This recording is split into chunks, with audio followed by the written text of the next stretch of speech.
नमस्ते। हिंदी व्याकरण के अंतर्गत आज का हमारा पाठ है समास। समास पाठ के इस भाग में हम इसकी परिभाषा, भेद और उदाहरण ये सब समझेंगे। तो आइए शुरू करते हैं। समास। समास का मतलब है संक्षिप्तीकरण, यानी कि उसको छोटा करना। बड़े शब्दों से कुछ शब्द हटाकर उसको हम छोटा करते हैं। इसकी परिभाषा, दो या दो से अधिक शब्द मिलकर जब एक नए और सार्थक शब्द की रचना करते हैं तो यह नया शब्द समास कहलाता है। समास युक्त शब्द कैसे बनते हैं, कैसे उनका विग्रह होता है, तो नीचे उदाहरण देखते हैं। पहला उदाहरण है कमल के समान चरण। हम समास बनाने के लिए या समस्त पद बनाने के लिए इसमें से के और समान हटा देंगे। नया शब्द बना चरण कमल। तो इस तरह से नए बने शब्द को हम समस्त पद या समास युक्त शब्द या फिर समासिक शब्द कहते हैं। और अब इस समासिक शब्द को जब हम अलग अलग करते हैं, जैसे चरण कमल को हमने अलग किया, कमल के समान चरण, तो इस अलग होने को कहते हैं समास विग्रह। अगला उदाहरण है रसोई के लिए घर। इसका समस्त पद बनाने के लिए हमने के लिए हटा दिया रसोई घर। घोड़े पर सवार घुड़सवार। समास की आवश्यकता क्यों है, यह समझने के लिए मैं एक वाक्य बोल रही हूँ, उसको ध्यान से सुनिए और समझिए। घोड़े पर सवार रसोई के लिए घर से खाना लाया। तो ये वाक्य आपको सुनने में बहुत ही अजीब और अटपटा लग रहा है। यदि मैं इस वाक्य को ऐसे कहूँ, घुड़सवार रसोई घर से खाना लाया, तो आपको कितनी आसानी से ये वाक्य समझ में आ गया है। तो इस प्रकार समास युक्त शब्द हमें बातों को बहुत संक्षिप्त रूप से समझने में मदद करते हैं। इस पाठ में शब्द और पद, ये दोनों शब्द बहुत आते हैं। शब्द आपको पता है वर्णों का सार्थक समूह शब्द कहलाता है, और पद शब्दों को जब हम वाक्यों में प्रयोग करते हैं तो वो शब्द न रहकर पद बन जाते हैं। और शब्दों को जब हम पद के रूप में वाक्य में प्रयोग करते हैं तो कुछ व्याकरणिक नियमों का भी पालन करना पड़ता है।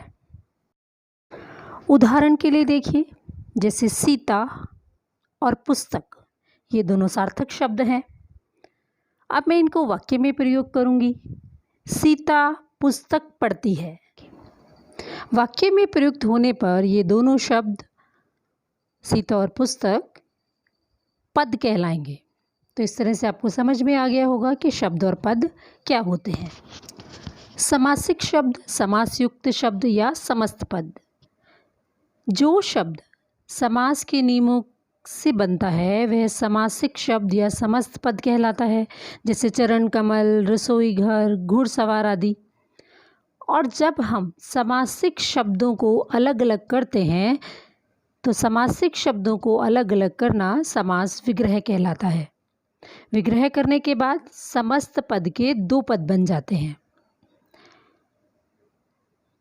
पहले पद को हम पूर्व पद और दूसरे पद को हम उत्तर पद कहते हैं।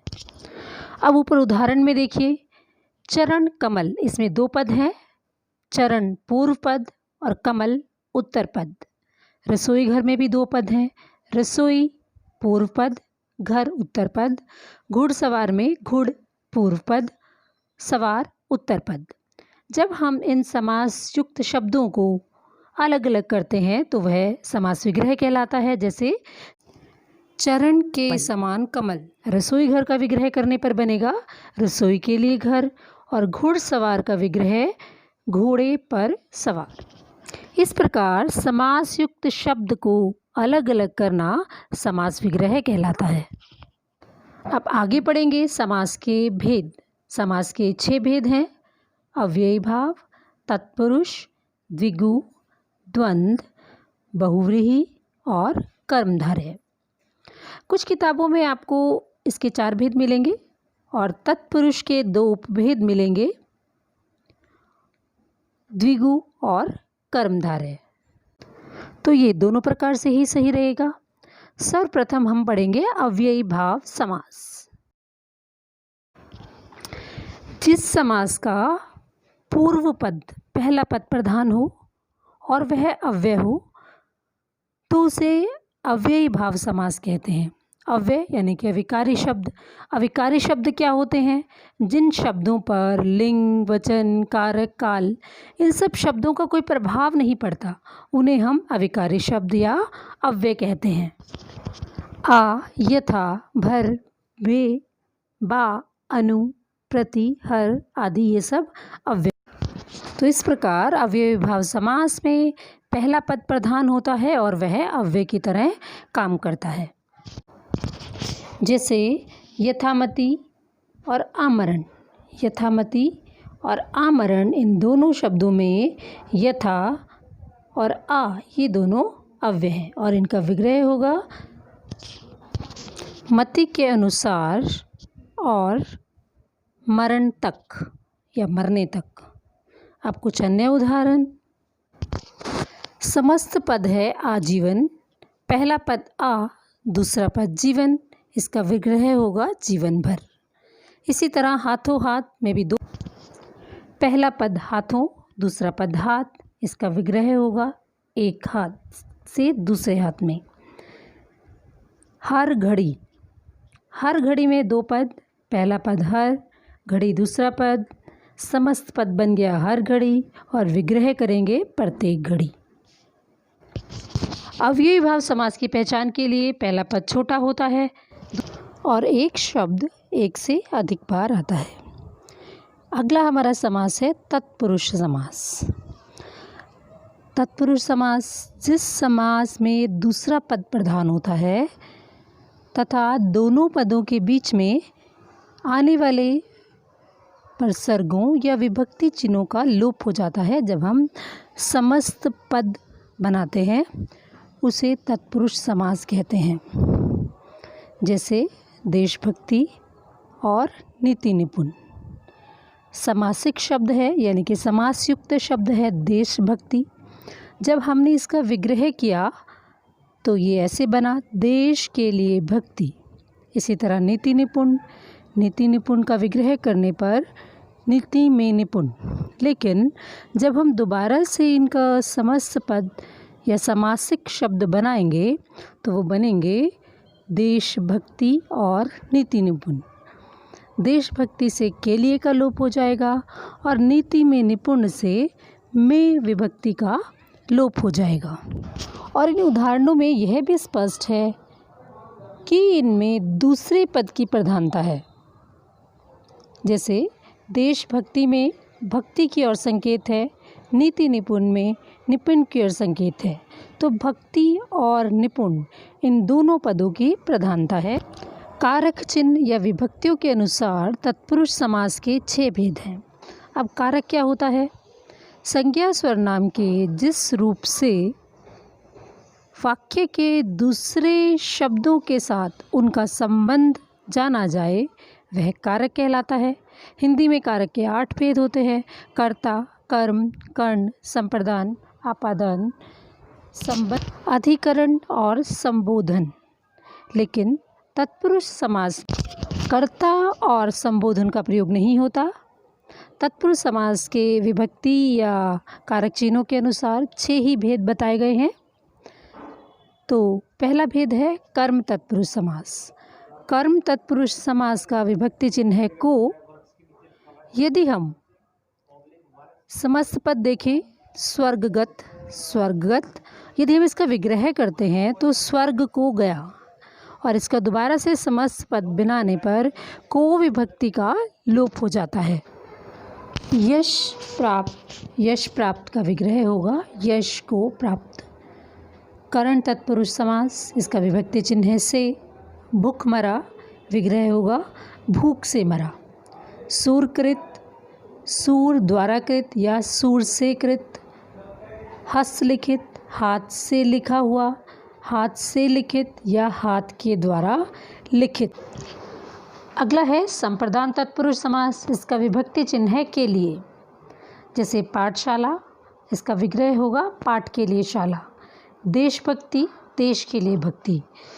तो जब हम विग्रह करेंगे तो विभक्ति चिन्ह लगाएंगे, और जब हम दोबारा से इसका समास युक्त शब्द या समस्त पद बनाएंगे तो इन विभक्ति चिन्हों का लोप हो जाएगा, अर्थात ये विभक्ति चिन्ह नहीं लगेंगे। अपादान तत्पुरुष समास। इसका विभक्ति चिन्ह है से। इसके उदाहरण है गुणहीन, गुण से हीन। देश निकाला, देश से निकाला। करण और अपादान दोनों की विभक्ति चिन्ह से हैं। करण जब हम किसी चीज़ से कोई काम करते हैं तब ये विभक्ति चिन्ह लगता है से, और अपादान में जुदाई की सेंस में, अलग होने की सेंस में। जैसे गुणहीन, गुण से हीन। देश निकाला, देश से निकाला। गुणों से अलग होना, देश से अलग होना, ये है आपका अपादान तत्पुरुष समास। संबंध तत्पुरुष समास। इसका विभक्ति चिन्ह है का, के, की। इसके उदाहरण है सेनापति, विग्रह करेंगे सेना का पति। पवन पुत्र, इसका विग्रह होगा पवन का पुत्र। अधिकरण तत्पुरुष समास। विभक्ति चिन्ह है में और पर। उदाहरण है इसके आत्मविश्वास, विग्रह होगा आत्मा पर विश्वास। नीति निपुण, नीति में निपुण। विग्रह करते समय हम विभक्ति चिन्हों को लगाएंगे, और जब हम इसका समस्त पद बनाएंगे तो इन विभक्ति चिन्हों को हटा देंगे, इन विभक्ति चिन्हों का लोप हो जाएगा। तत्पुरुष समास के भेदों की पहचान के लिए आप कारक चिन्हों को अच्छे से याद कर लें और विग्रह करके देखें, तो आप आसानी से समझ जाएंगे कि ये कौन सा तत्पुरुष समास है। अगला है द्विगु समास। जिस समासिक शब्द या समस्त पद का पूर्व पद यानी कि पहला पद संख्यावाचक विशेषण हो वह द्विगु समास कहलाता है। उदाहरण देखिए, समासिक पद है चौराहा। इसका पहला पद है चौ और दूसरा पद है राह। चौ का मतलब है चार, राह का अर्थ है राहें। विग्रह होगा चार राहों का समूह या चार राहों का समाहार। अगला उदाहरण है त्रिलोक। त्रिलोक, त्रिलोक में पहला पद है त्रि का अर्थ होता है तीन। लोक, दूसरा पद है लोक। इसका विग्रह होगा तीन लोकों का समाहार। सप्तऋषि, पहला पद सप्त जिसका अर्थ होता है सात। दूसरा पद है ऋषि और इसका विग्रह होगा सात ऋषियों का समूह। तो इस तरह आपने देखा ऊपर दिए गए सभी उदाहरणों में पहला पद संख्यावाचक विशेषण है, और यही इसकी पहचान भी है कि द्विगु समास में पहला पद संख्यावाचक विशेषण होता है। अगला समास है कर्मधारय समास। कर्मधारय समास में उत्तर पद यानी कि बाद का पद प्रधान होता है। इस समास में विशेषण विशेष्य या उपमेय और उपमान का संबंध होता है। अब उपमान क्या होता है? उपमान का अर्थ है जिसमें किसी चीज़ की तुलना की जाए, और उपमेय का अर्थ होता है जिसकी तुलना की जाए। जैसे चंद्रमुख में मुख की तुलना चंद्रमा से की गई है, इसलिए मुख उपमेय है तथा चंद्रमा उपमान है। कर्मधारय समास के उदाहरण देखते हैं। विशेषण और विशेष्य संबंध बताने वाले कर्मधारय समास। नील गाय, नील गायन में नील विशेषण है, गाय विशेष्य है। इसका विग्रह होगा नीली है जो गाय। महात्मा, महा है विशेषण, आत्मा विशेष। विग्रह है महान है जो आत्मा। भला मानस, भला विशेषण और मानस विशेष्य है और इसका विग्रह होगा भला है जो मानस। उपमेय उपमान संबंध वाले कर्मधारय समास। इस संबंध में पूर्व पद के स्थान पर कभी उपमेय आता है तो कभी उपमान आता है। जैसे मुख चंद्र, मुख उपमेय है, चंद्र उपमान है। विग्रह होगा मुख रूपी चंद्र। कर कमल, कर उपमेय है और कमल उपमान है, कर के समान कमल। अब अगले दोनों उदाहरणों में पहले उपमान है फिर उपमेय है। कमल नयन, कमल उपमान है, नयन उपमेय है। विग्रह कमल रूपी नयन। घनश्याम, घन उपमान है और श्याम उपमेय है। इसका विग्रह होगा घन के समान श्याम। ये थे आपका कर्मधारय समास। इसकी पहचान के लिए इसमें एक पद विशेषण होता है, एक विशेष्य, एक उपमेय होता है और एक उपमान। अगला समास है द्वंद्व समास। द्वंद्व समास में कोई पद गौण नहीं होता, दोनों पद प्रधान होते हैं, दोनों पद समान होते हैं। समस्त पद बनाते समय दोनों पदों को जोड़ने वाले समुच्चय बोधक अव्यय और तथा या इनको हटा दिया जाता है और जब हम इसका विग्रह करते हैं तो इनको पुनः लगा दिया जाता है। जैसे राम श्याम, इनका विग्रह होगा राम और श्याम। अन्य उदाहरण देखें, दाल चावल, दाल और चावल। जल थल, जल और थल। माता पिता, माता और पिता। नदी नाले, नदी और नाले।